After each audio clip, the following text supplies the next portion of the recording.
So what brings people together? Oftentimes people will say it's food that brings people together. So if you're in the classroom, how might you bring the kids together? Well, I have a teacher friend too, Miss Pananan and Miss Puck, who brought kids together by creating a community cookbook.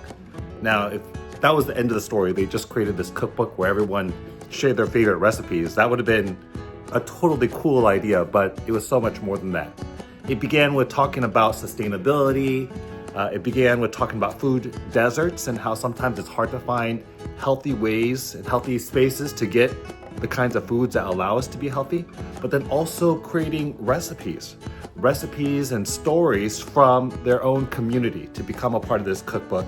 But in addition to that, really looking at the environment, the sustainability, and asking themselves, are these the best ingredients for that particular item, also for the environment? And could there be any alternatives? And then making an alternative recipe along with some community practices as well to share the food.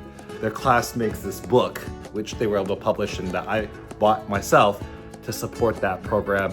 And so proud of my colleagues at Cambridge Virtual Academy who really brought out the excellence in our students so that they could create this amazing community cookbook.